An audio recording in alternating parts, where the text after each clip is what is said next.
and thank you for joining me today. This is Selena. I'm your host with Beyond the Storm with Selena. Today, I have a guest with me that I'm really excited about sitting down and talking. We're going to do a remote interview. It's a little bit different than our normal sit down, but sometimes guests are not close by, and I'm just honored to be able to have a few minutes to spend. Logan Chojnacky is my guest today, so let's jump right in and welcome him to our talk. Thank you so much, Logan, for joining us today. No problem, and thank you for the opportunity to do this with you today. Very much appreciated.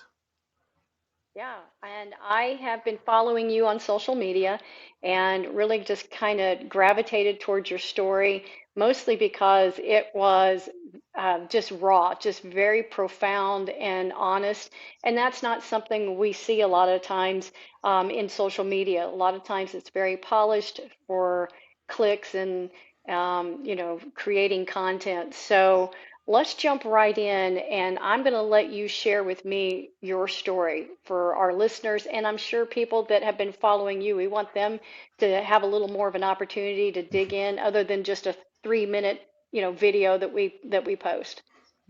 Of course. Well, as you guys heard, my name is Logan. I grew up in southern Idaho. I had a really good upbringing. I was very much involved in athletics and sports, but my mother and my family had a deep passion in horses and livestock, and I balanced both, and I was really, really good when I was young playing baseball. I was on traveling teams. My dream was to play in the MLB, but life circumstances did not work that way out for me. But you know, along with growing up in horses and all this, I was raised in a different time when kids went out in the morning and they came back when the street light was off. We were out, we were getting dirty, we were off video games, we weren't glued on anything. We were out enjoying life. And I hold value to that because with the way the world is now and handling situations, it's just better to go the right way. And I chose the wrong way, and about 16 years old is when I I was going to started. ask is what was your age? Yeah, about It's about 16.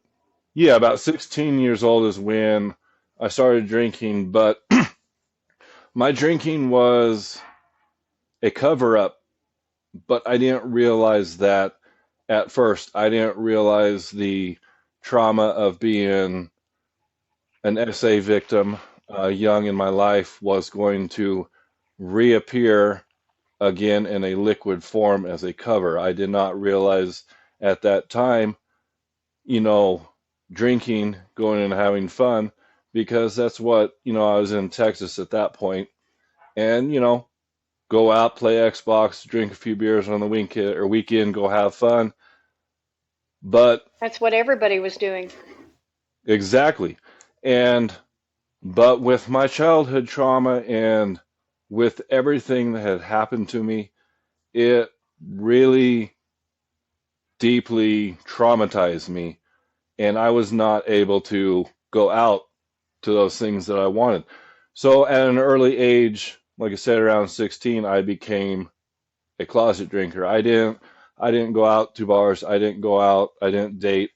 Um, I'm on my second marriage now, and this is the second female I have ever dated, have ever taken out up to 37 years old. So I didn't really experience that party.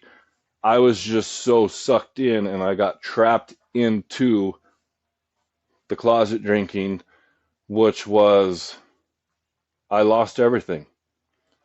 So The child. how many years do you think that from the time you started and realized you had a problem till till you realized, okay, something has to change? How many years were you dealing with the drinking? So I didn't realize until probably 22 that it was having an issue. I actually owned a delivery company, subcontracted out, and what I would do is lost luggage that would come in from the airlines. Passengers fly, their luggage gets misplaced, it comes back into the airport. I go pick it up. I drive everywhere, and I was making at 20, at 18 years old is when I started that business. At 18 years old, I was making over 100,000 a year driving around listening to music, and it progressed and progressed, and I ended up having absolutely nothing because of my drinking. But when you ask the question, when was the point that when I realized I was driving back and a Prius had drove by me, and I had a big lifted truck. I mean, I had loud, obnoxious toys, and this Prius sounded louder than my truck when it went by me on the highway. And I started feeling really weird, and I started feeling really dizzy. I had passed the hospital, but I had never experienced what was going on with me. And I got 1 mile from home, and I remember it vividly. I was at a stop sign, and it was almost like that, and it felt like my heart was jumping out, and I lost feeling in hands. I barely made it home, and I walked in, and my mom was cooking spaghetti. My brother was there at that time, and I went in dreadfully sweating. And she looked at me. She said, "What's going on?" I don't know. I was like, "My heart is exploding." So they rushed me to the hospital. They took me in, and that was my first actual realization and real episode with the alcohol. When they took me into the ER, and they hooked me up to everything, at that current time and moment, my heart rate was 782. I went into the bathroom assisted, and it wasn't blood, but it was black due to the dehydration of the constant binge drinking I was doing. Yeah. And they strapped heart monitors up. They sent me home, but damn to be, So you this know, medical emergency was pretty profound, it sounds like. it was. It took 3 full bags of fluids. I was there for about 2.5 hours just to get it back into me, just to get me to where I could stand up for more than a minute without collapsing.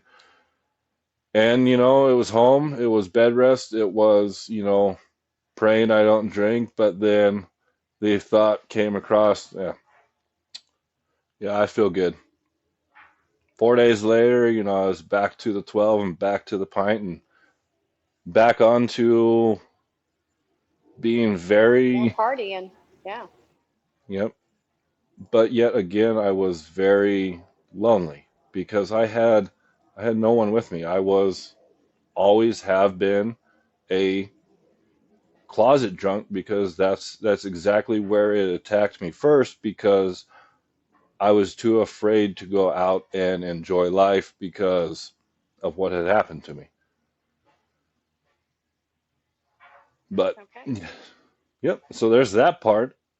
And then do you have another question or I can just keep going No, or yeah, no, I kind of was, you're kind of leading into that there was something that happened. Do you want to reveal what had happened that maybe, yes, um, yes, and I can and I vulnerability is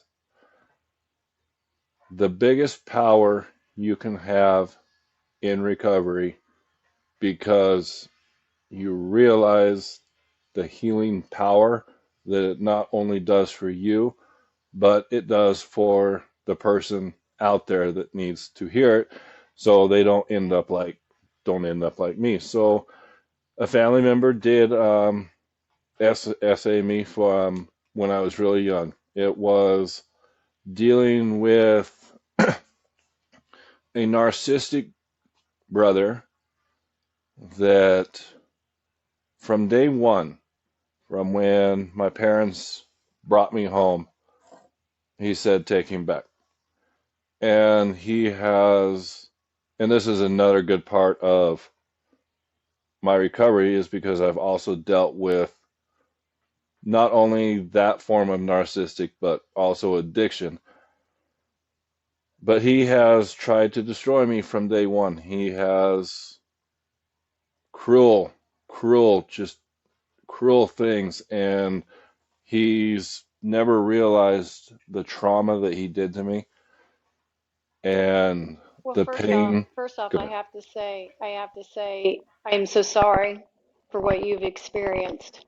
And you're right, you have to speak about this because there are so many others that are out there in the shadows and the shame and trying to figure out how to navigate their life when they've also experienced the same thing.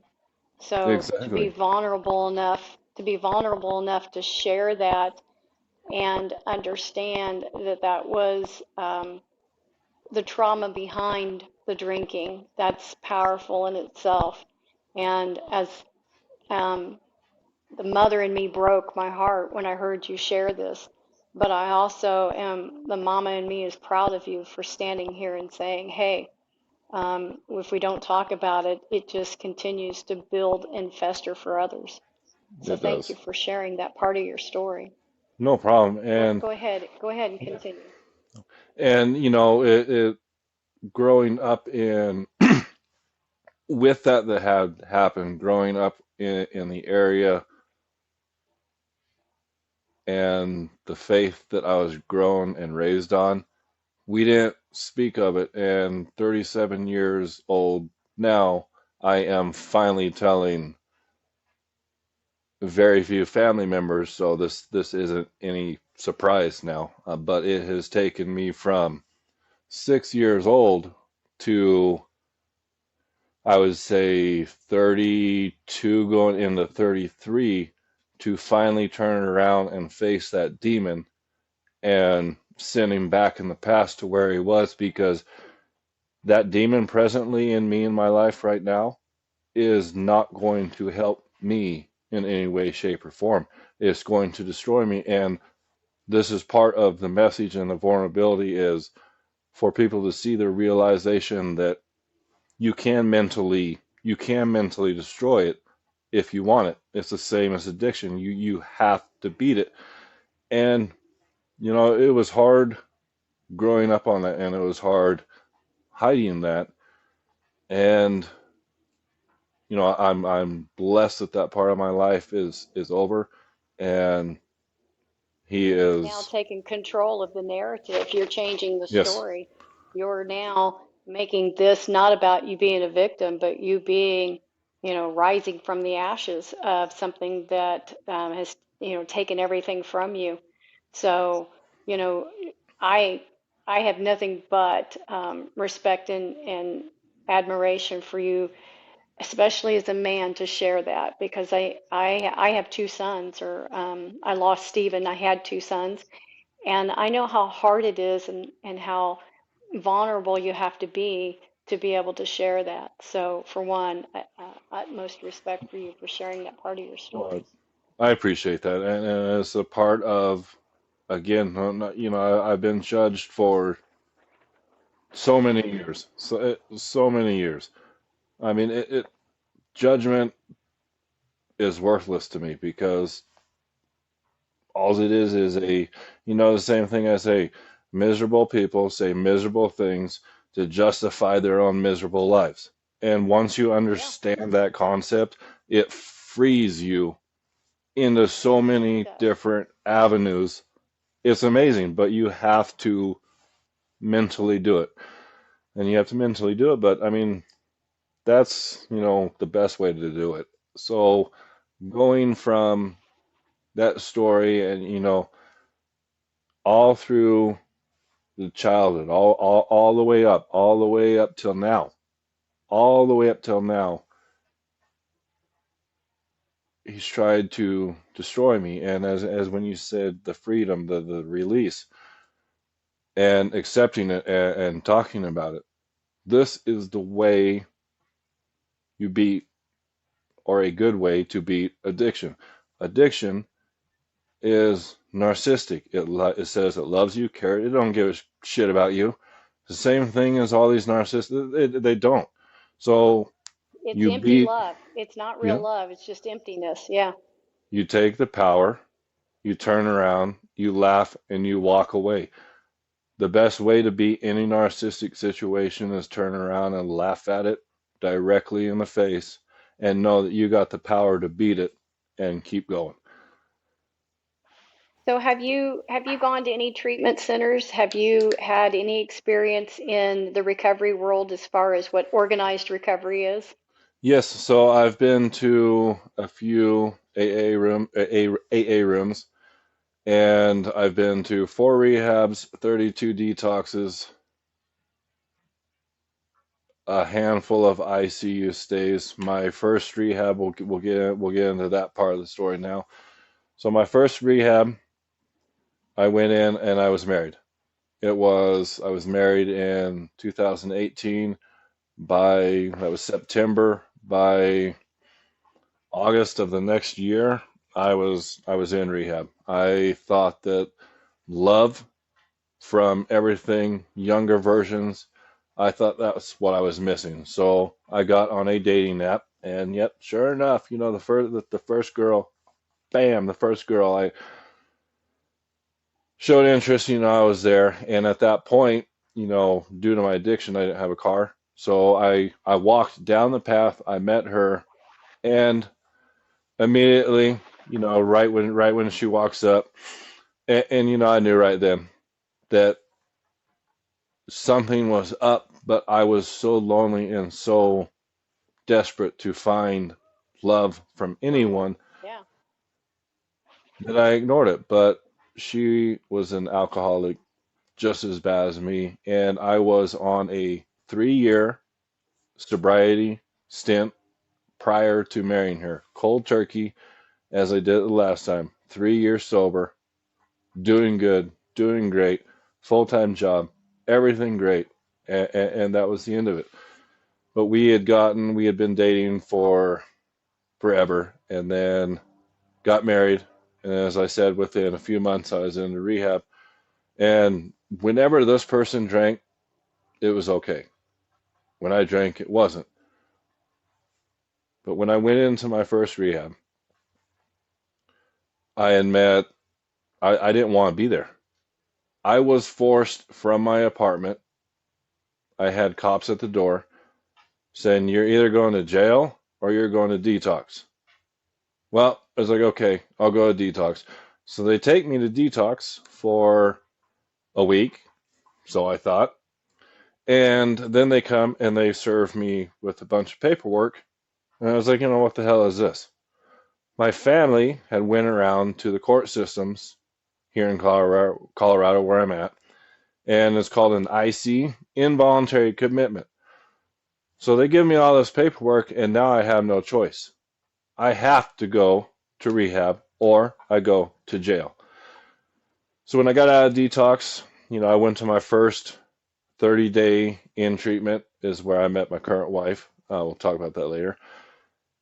And as usual, I didn't want to be there.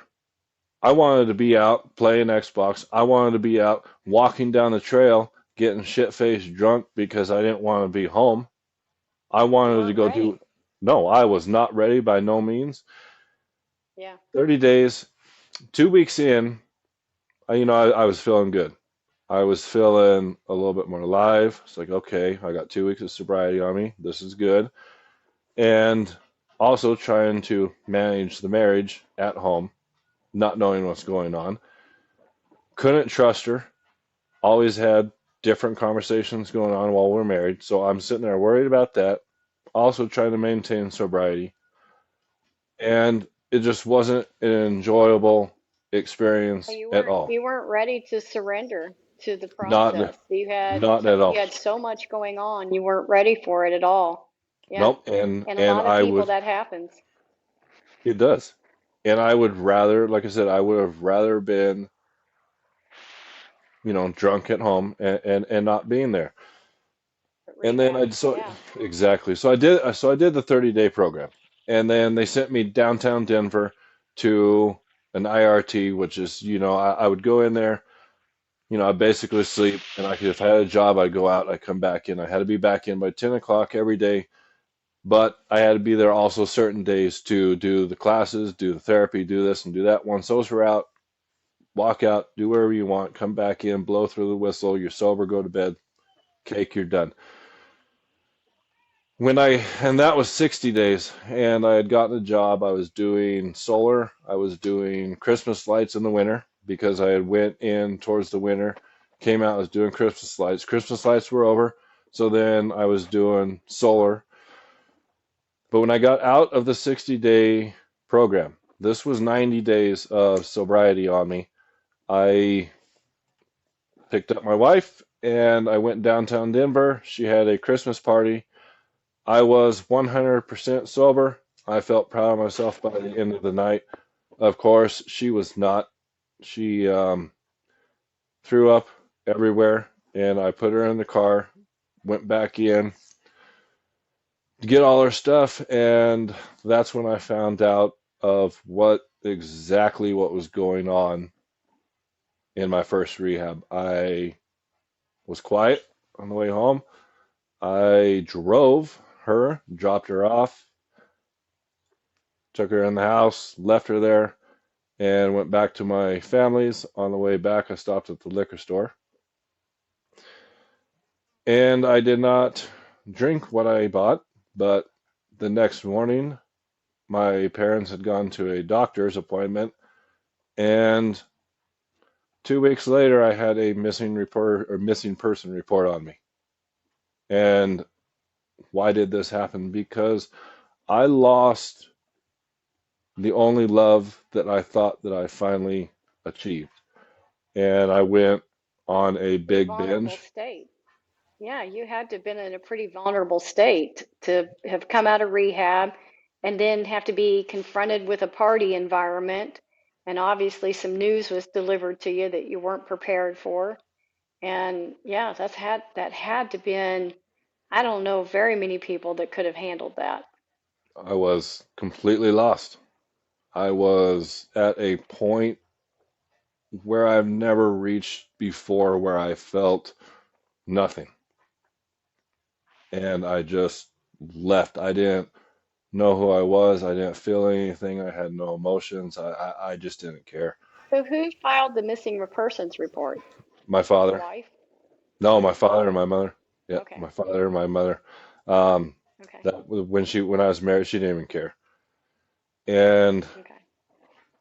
they found me at a friend's house upstairs, passed out, foaming at the mouth because this friend had went and got more alcohol for us. But prior to that night, or the night before when they found me, I was sitting up on the end of the bed, just like this. And this was with already, I had started drinking at 12 o'clock that day. By 10 o'clock at night, I was 9 pints of Fireball in. And I sat up in a clear decision and I said, this is the way you're going. This is the way you're going. And I reached over and I grabbed the vodka and I continued to drink half a gallon of vodka. When I woke up into the hospital at whatever point, I was fighting. I had multiple people yelling, they're trying to save my life. They physically strapped me down to the bed, and that's the last thing I remember. I remember being out, and I remember dark, and I remember just just hands.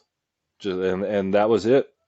It was just hands. And the thing that had So did that woken, take you back to the hospital? Did they take you back to the hospital at that point? yes, they did. I was there at the hospital in the emergency room. They had picked me up from wherever I was at, ambulance straight to the ER, and this is when all this big part transpired.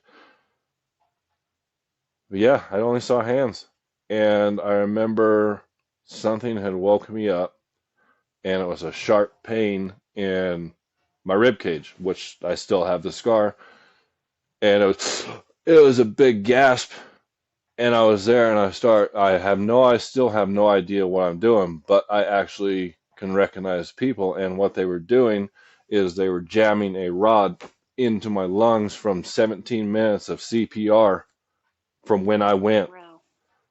And that jolt of that thing going into my ribs is what woke me up. And I was in, can't remember how long I was in ICU. I remember seeing my parents coming in once. Um, I was in the hospital for 2 months. My wife, not one phone call, not one, nothing.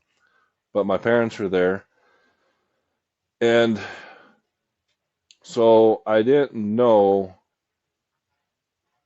that I really had, that I really blew the .862 at this point. Wow. It was 3 or 4 days later, and I was on bed rest. I couldn't do anything, and I had IVs in this leg, this arm.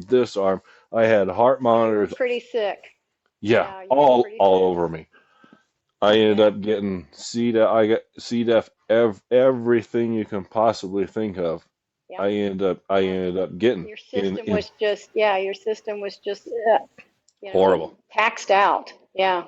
Yep, but it So your was mom and dad were there. Your mom and dad were there with you the whole time, not the whole time. They were in and out because this isn't the first run that they've had. I've but they were with still the there checking on you. They they they were were they were checking in, making sure, what your condition were. That's good. That's good. exactly.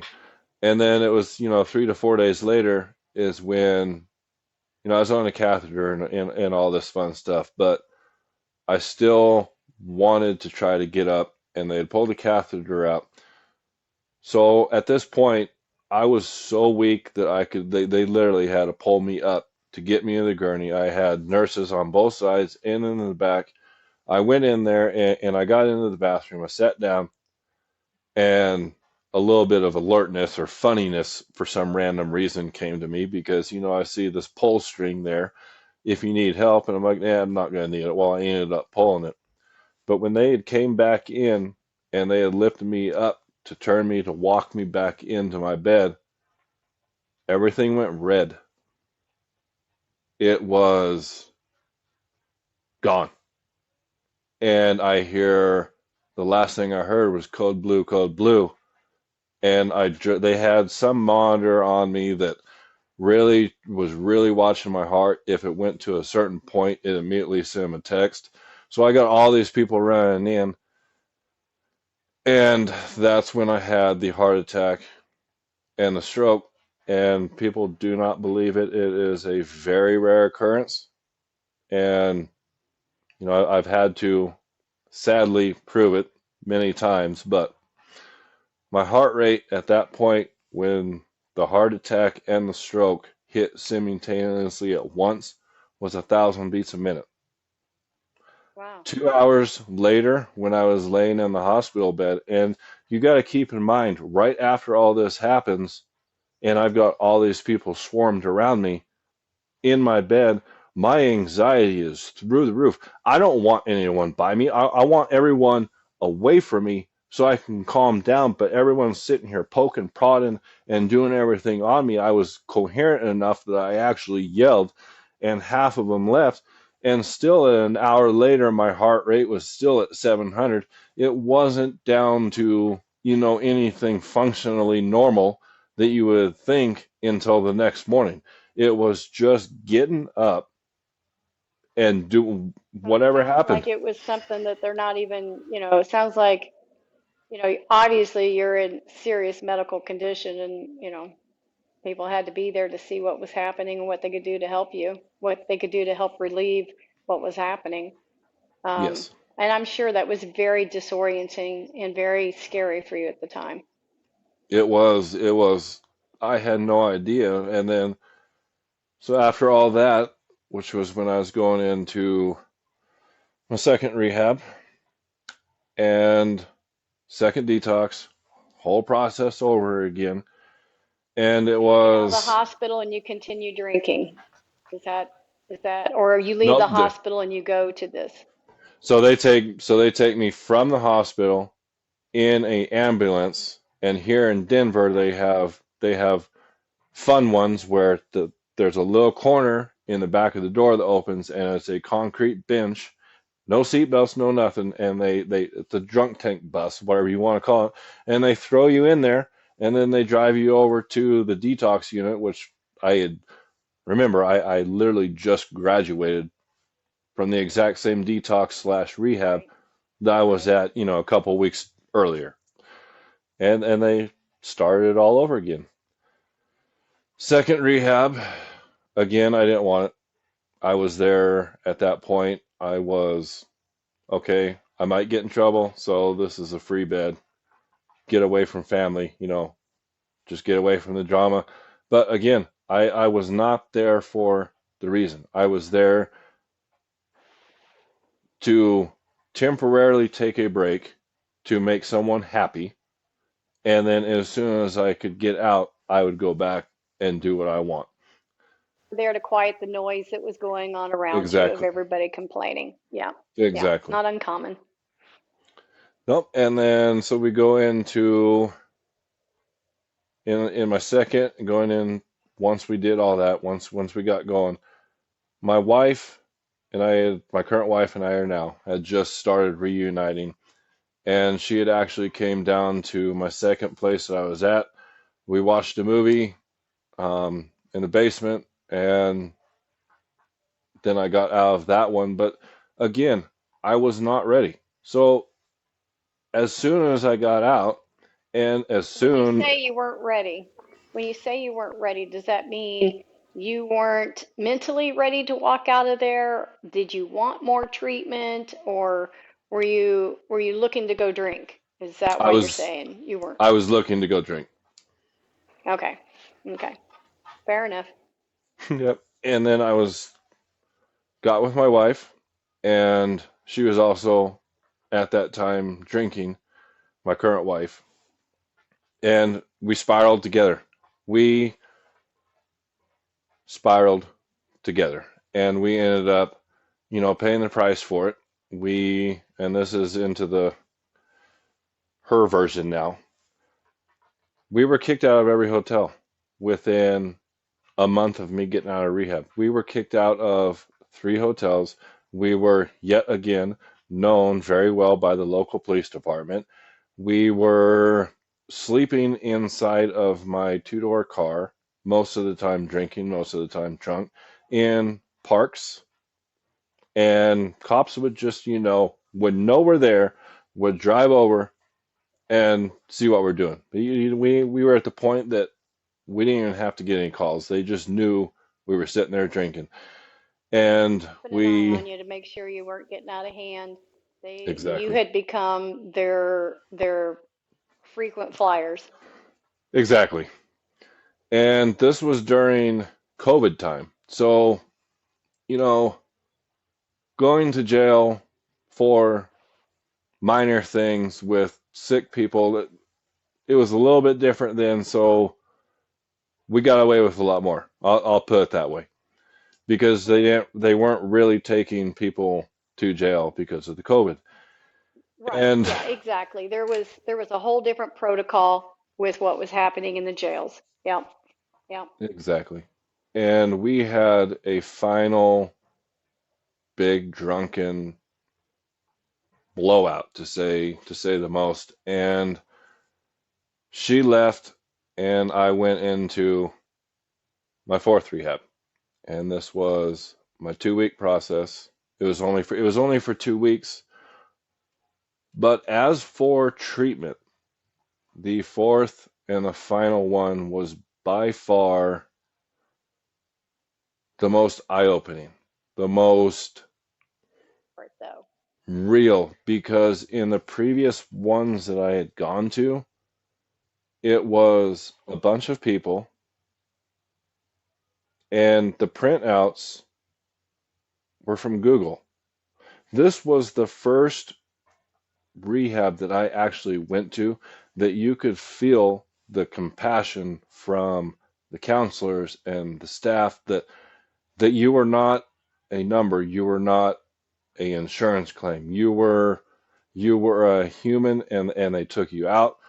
You walked, you did everything with them, and they really, really, really listened to you. And that's when I first started opening up Was it to, different for you this time because you wanted to be there? I mean, was there a change within you, or was the rehab convincing you to change? I it mean, was of both. course of course, okay, so see, you had some skin in the game because you wanted to be there. Yes, and Okay. it was both, and I should have said that before, but right when we got into our big blowout at the end, she left me a note. I called her that day when I went in, and she was with an ex-boyfriend that I'm not even gonna get into that guy, but I said, I really, really, really think you and I should get sober together, and I think we really have something here. And she agreed, and 2 weeks later, I went out of that rehab. I got her. She was in, and my wife's story, this is kind of where my wife's story comes in. She was in a, I got a couple questions go before ahead. we go any further. So when you were ready to go to rehab, were you seeking the places? I mean, were you actively looking for where to go? Did you Yes, have your hand in playing that part? 100% I had my hand because I had been to multiple around here forcefully, but I knew, and there's many times that I just knew I was done. It was just an internal thing, and it was the one that everyone told me to go to once I decided I wanted to go. And Do you want to share which one that was? I cannot share it over because it's with the churches, Okay. but Okay, no problem. No problem. but it But if was anybody contacts you directly, would you share that information? 100%. Okay, that's all I needed to know. Good deal. Yeah, 100%. But it was my decision. It was, I wanted to be done. I was tired of chasing. I was tired of looking over the shoulder. I was tired of that fear and that doom behind me, knowing that I was doing something wrong, but I just couldn't You figure. needed the help. Yeah, you Yep, needed the hand up and the help. Yeah. yep, and I could not figure out what I was missing. And then, so I go Do you there. remember the first day? Do you remember the first day going into this last rehab? Do you remember knowing that something was different this time? Going in, yes, going in, I also, determination. I'm just gonna take a drink real quick. Determination. I actually drove myself in my own car to rehab, parked it, and I left it there until I was done. And that was a whole nother conversation of going in prior to that rehab of the final time of sitting there in my car alone, It was all your decision. n- not knowing where she was at, and looking at the front of my car because no joke, when I was talking about COVID, no joke. I'm sitting there looking at the front of my car, my first brand new car, with a gigantic dent in the bumper. Why does it have a gigantic dent in the bumper? Because the night before the dent came to the car, the cops were there because we were drinking in the park. I drove my car into a rock with people around me, and they told me to get back in my car and drive it down the road and park it at the gas station and sleep right in front of them. And I'm sitting there thinking, what are you doing? You have been Right. doing Yeah, this. that big dent is a reminder of the wreck I've made of my life. exactly. I said, you have been doing this for 15 years plus. You have destroyed so much, and now you got so much to build, or as I can say, I have the privilege to build it again. And I said, get your ass, put your hands on the steering wheel, and make it. Go in there, drive yourself there. You don't need your mommy to take you there. You don't need to wait on the bus. You have wheels. It was a lot of self-talk and a lot of let's go, let's go. And from that day, from that one on, and after and out and get my wife, we've been sober. But when I got out of that rehab, the fourth one, it was I wasn't eager to get out and go do something. I was eager to go out and start my life with her. You had new tools. Yeah, you had all these brand Exactly. new tools. You were eager to put those tools to work. So when you got out of rehab, and you said your wife, what is your wife's name? The wife you're married to now? Her name is Callie. Okay, so was Callie still drinking? Was she still involved in her addiction? She was, and she was at a hotel with her ex-boyfriend, the one that wasn't going to really discuss, but this will kind of give you the idea. Um, I grabbed my bags, threw them in the car, drove over there, and I'd called the hotel, said, "Hey, honey, I'm coming." She's kind of mumbling, so I figured, okay, she's just waking up. So I get there, and this guy's coming down, and I see him leaving, so I wait go up and get her, and put the boxes, put these clothes, put them in the back of my car, and he didn't know I was there. And as I'm taking the last box down, he is pulling in. He sees me, gets out, and I didn't know anything that was going on. And the fight, the argument, I got the people over in the hotel, looking at this. I got all these other people thinking they gotta have something because the area we were in and the area she was in, not a good area. And everyone wants to be part of everything. So I'm trying to get her out, try to get him in. Drama And to as the neighborhood. exactly. And it was a hotel that had a single mattress, holes in the wall, blood on the ceiling, those kind of hotels. And so Yeah. we got her out of there. And as I'm going down the road, she says, "Where is it?" I said, "What?" He was bringing two pokies that had fentanyl, and they were going to end that 5 minutes later if I would have not been there. 5 minutes later.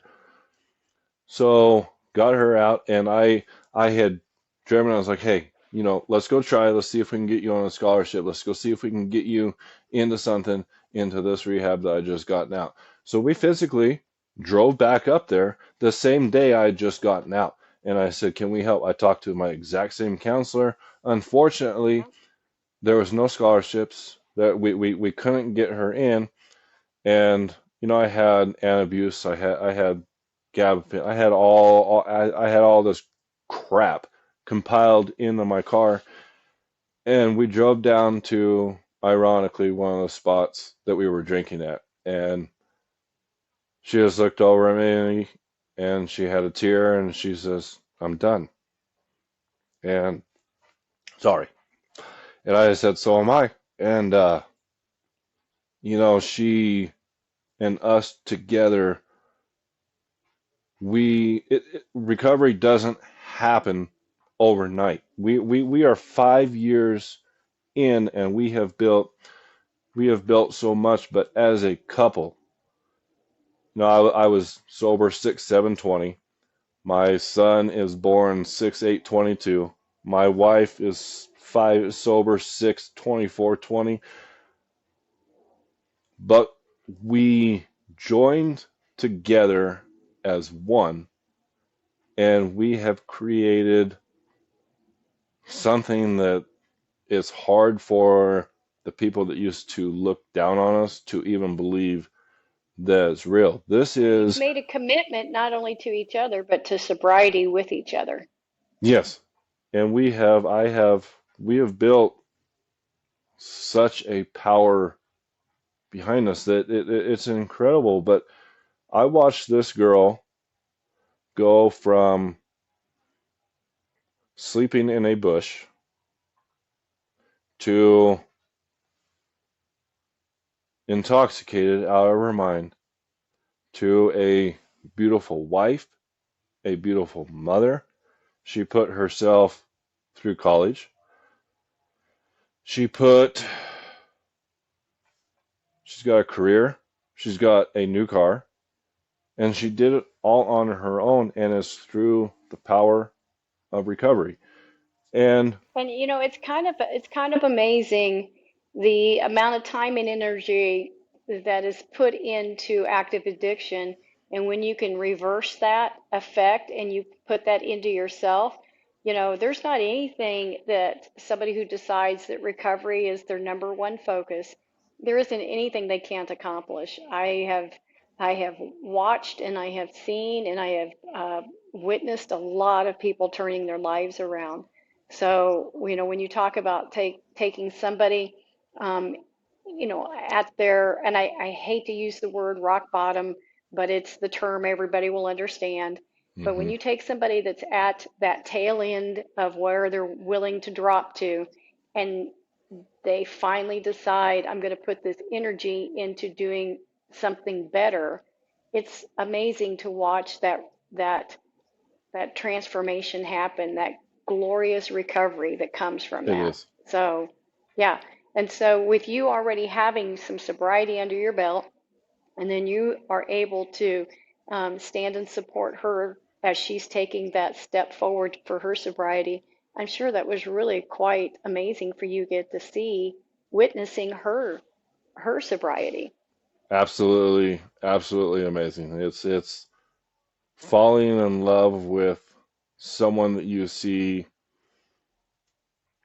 that is currently not there due to addiction, but you know is still there and is falling in love again with the same exact person that, like I said, that you know is there.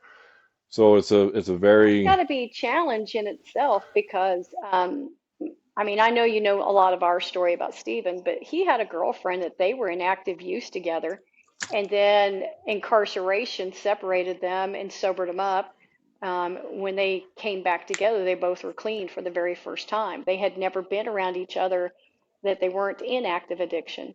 So what you're exactly. describing is virtually the same thing, is having to relearn somebody as somebody that's sober, inactive, or not in active addiction, because you know how somebody behaves and you know their triggers when they're in active addiction Right. versus when they're in recovery. They're a different person. So that had to have been a little bit challenging, but also what a great story that you two have. You know, It is. um, And and going off what you said, it's understanding or trying to get the concept of people to understand in a way that in addiction, your life or your brain is basically trigger or rewired three different times.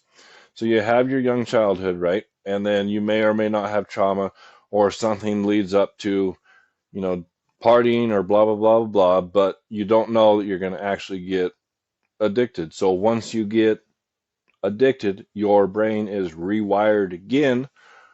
Basically, your new human instinct is finding that source, using that source, doing whatever you have to do to get that source. Food, water, and shelter is no longer your human instinct. And then right, exactly. yeah, when you find the glorious recovery again, you got to rewire everything back to what you think is normal.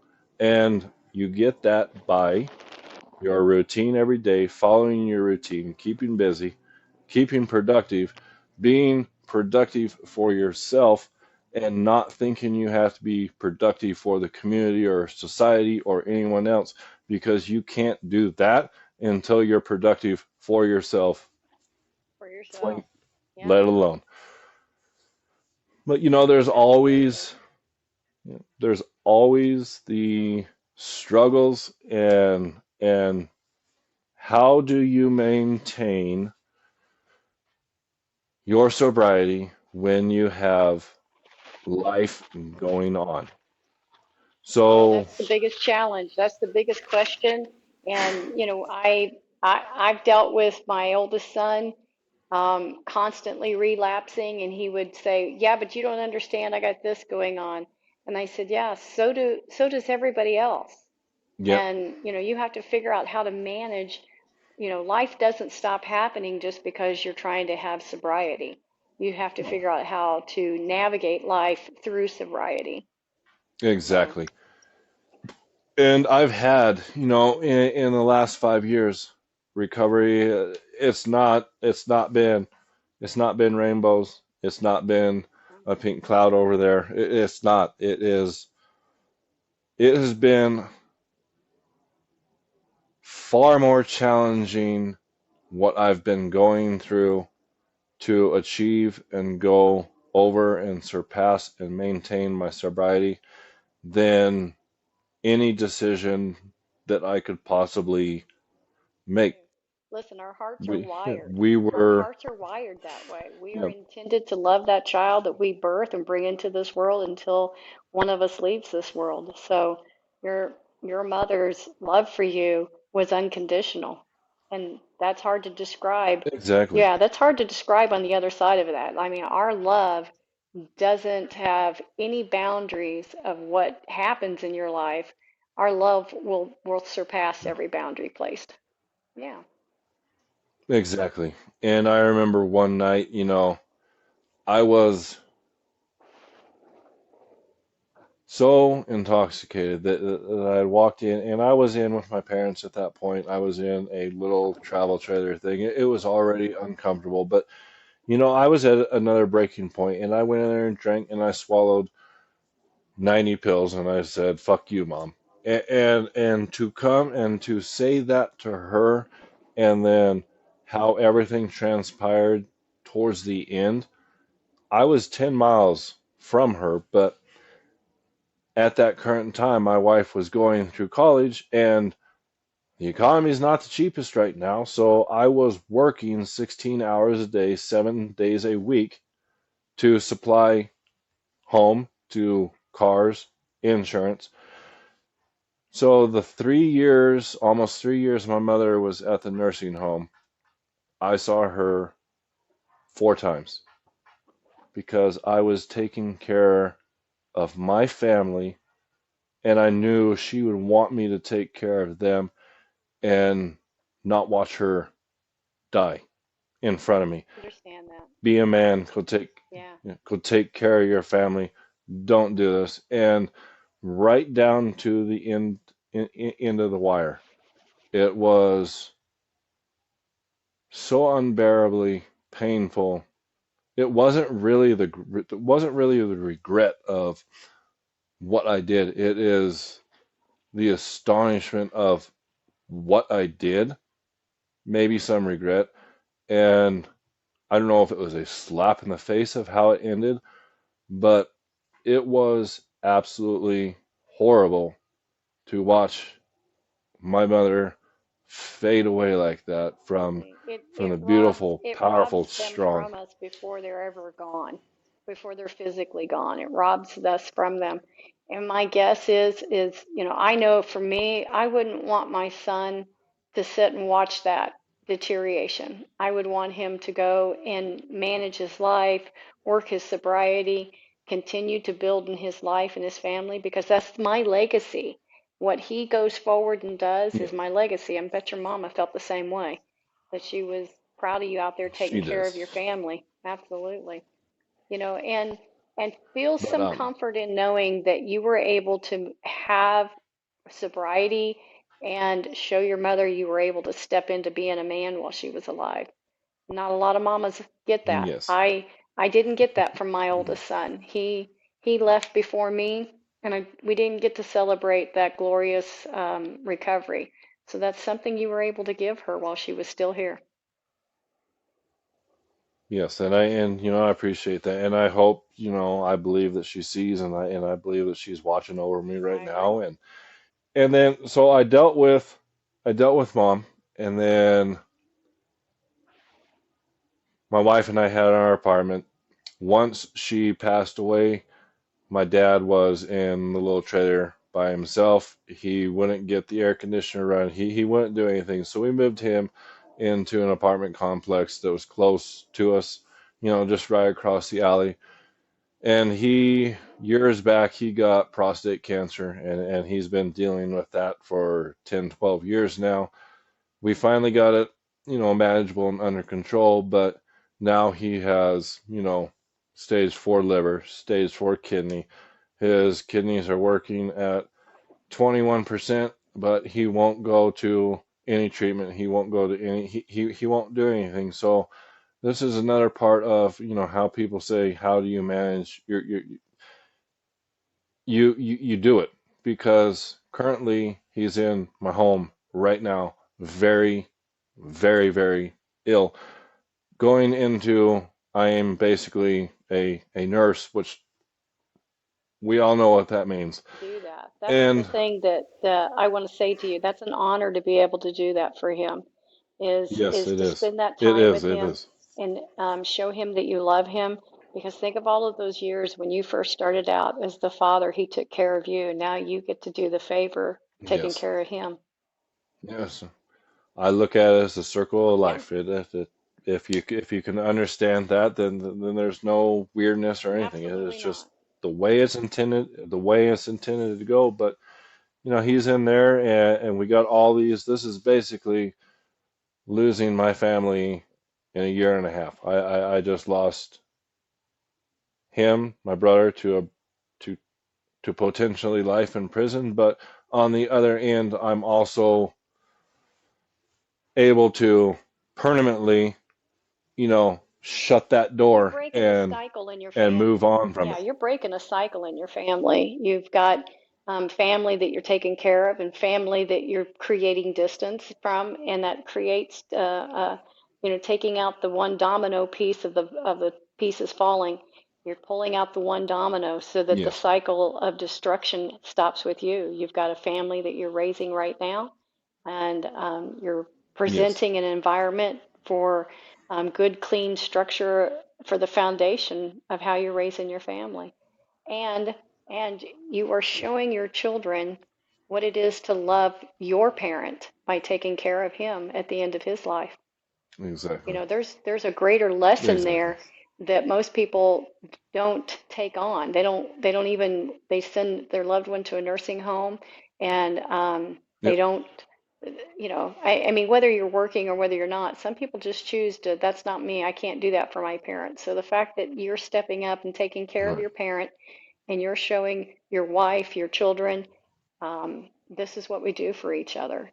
So, your sobriety has brought more exactly. gifts to your family than probably you, because you're in the middle of a lot of stuff happening right now. But take a second and give yourself some grace and take a look at what you are accomplishing. You're laying out your, I yeah, do. you're laying out your legacy right here in front of everybody.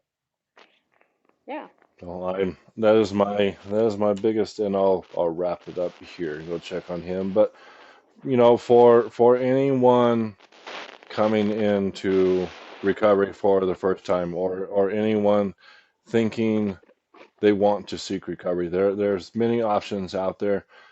There's many places you can go to, but ultimately, at the end of the day, now and try to save people time is you can go to places and you can ask for help. You can seek help.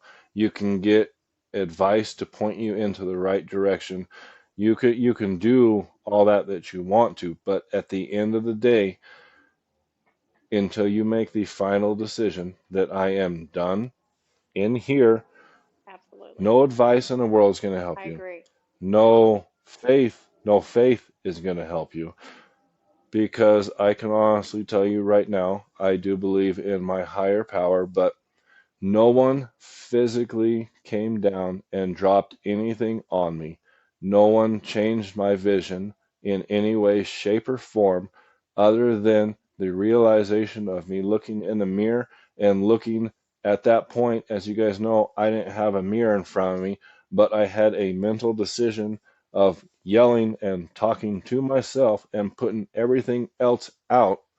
And I made the decision to go get help. And Absolutely. my wife and I have a beautiful, yes, my wife and I have a beautiful life. I am Are so we wealthy?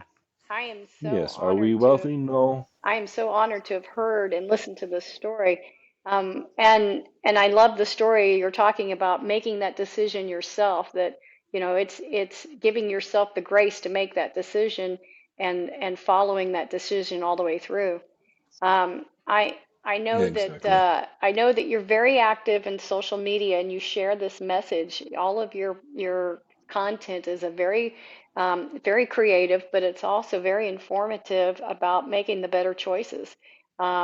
So tell me real quick, because I know you're trying to take care of a kiddo, but tell me No, you're good. what drove you to create this account that really sends this positive message about sobriety? So on my social media, I was sitting in our first little house that we had gotten into. We were actually renting a room, and I had just downloaded TikTok. I was like, oh well, let's see what this was. And I kind of am goofy every now and then, so I kind of troll on video games. So I thought it'd be a wonderful idea to post some video game content on TikTok. Maybe I'll get a few cool laughs. But about a week later, I'm just scrolling through, and there was two creators on there, very, very blessed people. And this is when recovery 5 years ago, really started coming, popping. There's a couple people, Mama Shark. I mean, she won't care, but I mean, there's a bunch of people that kind of came together, and these two creators saw my video, and it was the .862 story. And they saw it, they duetted it, and they sent me out into the world. And then now all of a sudden, I got all these people saying this. I'm getting all this enjoyment and all this from all these random strangers. Viral. And then I'm, and I'm looking even more, and I'm scrolling.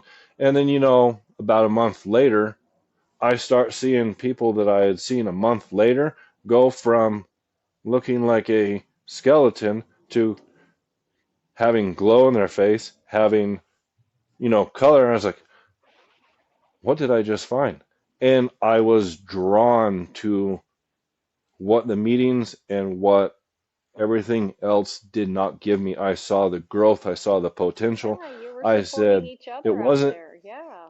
yes, it wasn't really, I can do this or I can show that. It was just the thought of random people joining together for one cause and loving. Back in that time on that platform, there's a lot more dancing and singing, and there's a lot more of that now. It's not that as much more, but the happiness is what got me. And I'm sitting there, can I have that? Right? And then I started posting videos, and then I started seeing the communication, and then I started seeing the community. Then I started seeing, You you know, created a village, and your village was showing up for exactly. you. And in all honesty, And same similar reason for why I joined TikTok was I was looking for a village that could not only hear what I had gone through, but that I could inspire. And when you help somebody, the endorphins that you get for just helping somebody is exactly. unbelievable. It's some of the best medicine out there. And when Hmm. you genuinely do it for no other reason other than to to connect with a community saying, yeah, I survived this, and together we can be stronger. That is probably some of the best medicine out there. I think that's the reason why, especially the recovery community, has been so supportive of each other, especially on TikTok. Yep. Yep. And it goes just off. It doesn't just go on social media. Recovery is not a show. Recovery is not an act. Recovery is not screenplay. Recovery is going out into the world off camera, off filmed, Absolutely. and as you say, the general connection. You walk up to and you open the door. So many people in this world are not used to it, and that smile that you get and the smile you give back, you walk away, and it you achieve selfless care and selfless love for no return, but you are aware enough to acknowledge what that I is. love that. And that is the blessing of recovery and recovering from in here, Yeah. and it comes out and it is presented by the way you walk, the way you treat people. I And couldn't agree you with know you more. that's the best, and I gotta run in with him, but one last thing. You guys have got to understand the mirror is no longer broken. So fall in love with who you see you are becoming and focus on that vision. Keep yourself busy. Keep yourself occupied. When you find a routine that works for you, when you find a schedule that works for you, maintain it for a while. If you feel comfortable enough that you can tweak a little bit here and tweak a little bit there to, you know, Add more to it. express yourself a little bit more, or yep, or you don't feel so controlled and confined down, but you are going to have to ground yourself. You are going to have to control yourself. I have zero numbers in my phone except the ones that I talk to daily, which is my wife. That's basically it. I don't even really save anyone's numbers except yours. But Yeah, you gotta find you have to yourself. create your new support system when you're starting over, Yep, that's just yep. part of the And you process, for sure. yep, and you have to focus on this right here Absolutely. as your support system, because regardless of what anyone says or regardless of what anyone says to you or makes you feel, at the end of the day and at the end of the final decision, the final movement, the final breath, the final thought is on you. Absolutely. So Absolutely. you cannot repeat the same cycle of insanity by continuing, by giving up the power because you don't think you can. Because you can. My wife did it. I did it. Thousands of people have did it. Thousands of people are in recovery. And just get out of your hole, touch some grass, open the blinds, let some light in, get some vitamin D, and you're going to come out on the end. I That promise, is you're going to come all out on the end. amazing, amazing advice. And I am so proud of you, and I can't thank you enough for coming on today and sitting down and sharing a little bit of your insight. Your advice has been great. Your story is compelling. Tell me, share with our audience how they can connect with you through your social media. So I am Gallant Recovery on TikTok. I have one account. I have another account, but that's more of a fun side of what I Yeah, do. But Gallant Recovery, if you go into Google, actually, years back, way back when I first started doing my mission here on TikTok, there was only a few posts here and there.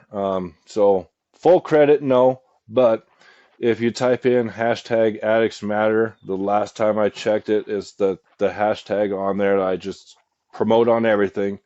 And we're up to 4 or 5 million right now I or love something. it. So if you type hashtag, if you type that in there on Google, my profile will immediately come up on there and you can find me there. My inbox is always open. Wonderful. I We'll do include that not hashtag for whenever, every yeah, advice. we'll include that hashtag when we post this out as well. So, well, first Yes, off, and I am open to, go ahead. go ahead. No, you finish your sentence. No, I was just going to say I am open to any messages, any recovery related advice. Absolutely. I will be there at any moment's notice for I anyone who love it. needs it. I love it. Well, Logan, thank you so much for joining us today. And as I continue to watch your YouTube, your TikTok channel and watch you grow, I just know that my mama heart is going to be here supporting you every step of the way, you and your wife and your entire family. So from us here at Beyond the Storm, I'm so honored to have had you join us today as a guest.